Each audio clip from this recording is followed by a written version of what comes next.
I've been waiting for these fruit to turn orange since Boxing Day, and they're still just yellow, and I've heard they don't taste very good either, which is a shame. They're kumquats, by the way, in case you didn't know, not lemons. I don't have the fortitude to have a lemon tree on my desk.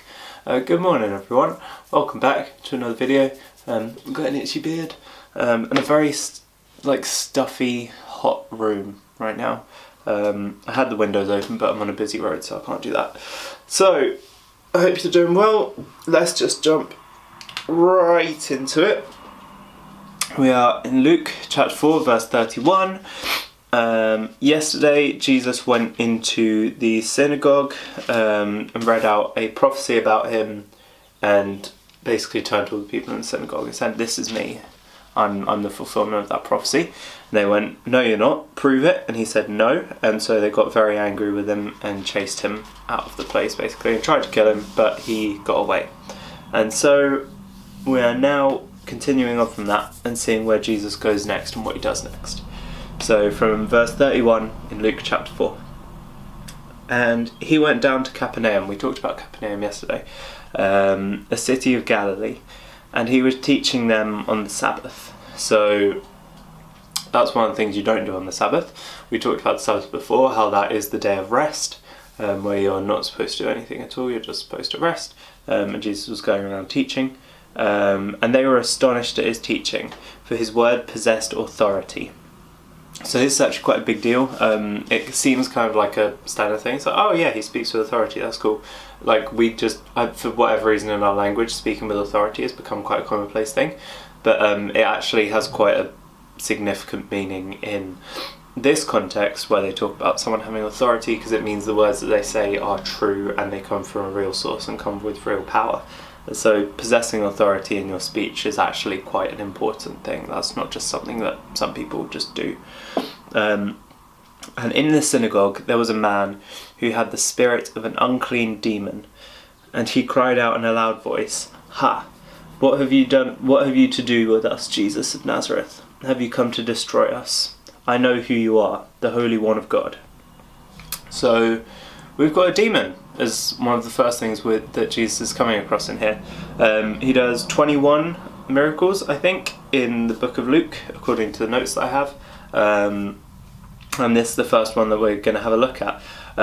So what is a demon? Well, I thought this would be a prime time for me to give you a peek behind the curtain at how I actually research these videos. Because believe it or not, I don't just have all this information just magically stored up in my head. Usually every day I will sit down and actually do a little bit of research before I hit record on the camera. And I thought it would be useful to tell you guys about how I do some of that, so that it doesn't just seem like I'm here like this knowledgeable being who just knows the Bible. It's actually, everyone can just read the Bible if you know how to research it. So I talked about before how I've got an ESV Bible. That means I've got notes here at the bottom. So my page is divided up where I've got the Bible passage and then I've got notes on it underneath. That's really useful. A lot of the time that'll answer the questions that I have. I'll be reading through a passage, I'll be like, that's weird, and then it says, oh, look at this passage somewhere else in scripture, and I flick through to that page and then I read through that, and then it makes more sense because it helps me tie things together. And it just gives you quick explanations of what's going on, of difficult words, of key sentences, things like that. So when I talked about the word possessed authority, that was one of the notes that was at the bottom there that I've read this morning. But sometimes these notes aren't good enough. So we've come across a demon here, and I was like, well, I want to get my demon description accurate when I talk about it, and so I should do a bit more research with demons. And so I do what most 21st century young people do. I went on Google. Now obviously I'm going to sound like every high school teacher ever and say that Google isn't the best resource because you can come across anything and everything. And that is true. You get some sites where people will be spouting off about all sorts of demons and saying loads of stuff. And so I'm just going to point you to a couple of websites that I usually go to that are pretty good. One of them is gotquestions.org. They tend to be really good because they'll put in loads of scripture. So during their explanations of things, they will do like a sentence of explaining and then a quote from scripture, maybe 2 quotes from scripture to back that up, and then they do another paragraph, and they do the same with each paragraph. It would be very, very scripturally based. Now, of course, the other day we looked at who was it? It was Satan tempting Jesus. And Satan quotes scripture to Jesus. So obviously, just because someone's quoting scripture doesn't mean that they are using it correctly and saying the right things about it or using it in the right context. But typically, if someone's talking about scripture a lot and the points they're making line up with the quotes they're using, that's usually a pretty good sign. There we go. Alright, the second website that I tend to go to is the Bible Project. They have a YouTube channel where they post tons of videos, but I tend to go to their website because they've got their podcast on there as well. I'm going to sneeze again, I'm so sorry. So they post videos that tend to be, 5 to 10 minutes long, explaining different ideas in the Bible. It could be a different book in the Bible, it could be the image of the temple in the Bible, it could be just all sorts of different things. They'll just go into detail explaining it with a lot of research, that kind of thing, backing it up, really well animated, really well presented. And then their podcasts tend to be more deep dive kind of conversations where the two of them just sit down and have a chat. One of them's researched it loads, the other one hasn't, and they just kind of have a back and forth explaining difficult, interesting issues within the Bible. And so those tend to be sort of my go-to websites. And there are also Bible commentaries, which are like books that you can buy that will basically run you through the books of the Bible as you're reading it. So you could get a commentary on Luke, and I'm sure there'd be like a little chapter or like half a chapter about this passage today, and you could read that and it will sort of talk to you about all that's going on in here. I don't have a commentary for Luke at the moment, so I'm not reading it with one. But there's plenty of resources out there on the internet for free. And so just to give you a peek behind the curtain, I don't know all this stuff. I looked tons of it up, and this is as much me learning as it is you learning. And so that's the joy of reading the Bible, is that you get to find out things very quickly and build your knowledge. So all of that sidebar done. What is a demon? What actually came out from my morning research? Well, it says in Revelations that demons are fallen angels. It says it a couple of places in the Bible that at some point there were angels that fell from heaven, Satan being one of them. And these fallen angels all turned into demons. So we've seen angels so far in this book. And as a kid it was weird. I was very happy to believe in angels, but I was very hesitant to believe in demons for some reason. I was like, oh yeah, of course angels exist, but I didn't want demons to exist. But the Bible is very clear. The Bible says, there is a demon here.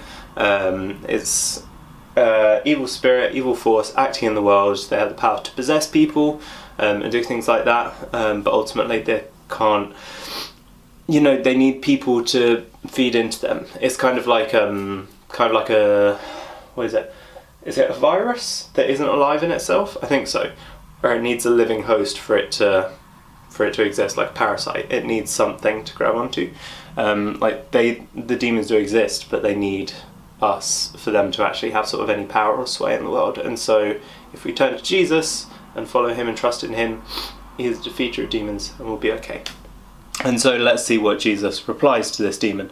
It's come up, it's appeared to him, it says, "What have you come to destroy us?" And it recognises that he's the Holy One of God. So the demon believes who Jesus is, but the demon isn't like rescued by that, because I say a lot that we just have to believe who Jesus is and we'll be brought into his presence. The demon believes who he is, but the demon doesn't trust him, doesn't accept him, doesn't want him, doesn't love him. And so there's a difference there. But Jesus rebuked him. Jesus rebukes this demon, saying, "Be silent and come out of him." And when the demon had thrown him down in their midst, he came out of him. So the demon threw the man that he was in down. He threw him onto the floor and came out of him. And all the people were amazed and said to one another, "What is this word? For with the authority and power he commands the unclean spirits, and they come out." So I talked at the top about how Jesus possesses authority. This is where we see what that authority actually means to these people. When they say he has authority, it doesn't mean, he's convincing. It means, no, demons obey him, which is crazy. Because if these demons are, Satan's followers, not God's followers, he still has the power to speak to them and they have to obey him, That's huge. That's really powerful. And reports about him went into every place in the surrounding region. And so, of course, word travels fast when something crazy like this happens. Most likely, if there is a person with a demon in them, everyone in the area will know about it, because that person, you can see that something's really wrong with them, that something's really sort of troubling them. And so this word would have spread fast of these people going, hang on, this guy was like this before, and then Jesus walked in, said one word to him, demon left him, and now this guy's completely changed. And yeah, that's the power that Jesus has. So tomorrow we are going to be looking at a couple more miracles that Jesus does in this region. Can't wait for it. But until then, hope you stay safe, wash your hands, stay indoors for the most part, do your mandatory exercise, of course, and I'll see you all tomorrow. Much love.